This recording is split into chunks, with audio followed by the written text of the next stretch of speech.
Next specimen after profit and loss account, it will be profit and loss appropriation account. As you all know, these accounts are interrelated. As one account said, the amount or the balance of it will be transferred to the next account. Okay, and the second account is ending, we are closing the second account, then the amount we have transferred to the third account, that is called profit and loss appropriation account. So it will be starting with net profit or net loss. If you are getting the net profit from profit and loss account, you have to transfer it on the credit side. If you are getting the net loss, then you got to transfer it on the debit side. In the very beginning only you got to write it down. Okay, so what will we be writing on debit side of profit and loss account? So first of all, I'll let you know that if the business is incurring any expenses for the partners, okay, listen me carefully.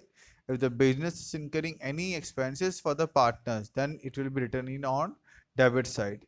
If the expenses are incurred for outsiders other than the partners, it will be recorded on profit and loss account. But if the business is incurring any expenditure for the partners, then it will be recorded on debit side of profit and loss appropriation account. This account is prepared on the basis of business. On the point of view of business, this account is being prepared. Okay, so on debit side, if the business is paying capital interest, then it is an expense for the business on the debit side. If the business is paying interest on credit balance of current account or partners, once again expense. Salary, bonus, commission, remuneration to any partner is an expense. If the amount is being transferred to general reserve, it is also an expense. That ultimate the reserve is for partners. Okay, on the credit side, we'll be getting whatever the amounts we are getting for the partners. Okay, from the partners as such, interest on drawings. If the any partner is incurring the drawings, then the business is charging some interest. If it is charging any interest, then it is an income for the business.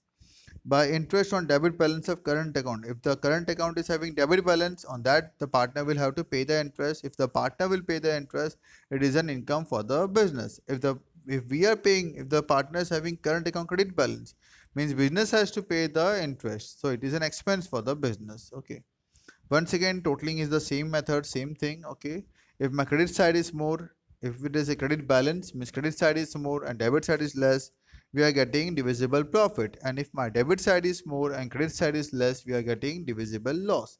It will be transferred to partners in this particular account itself. As you can see, x and y is written.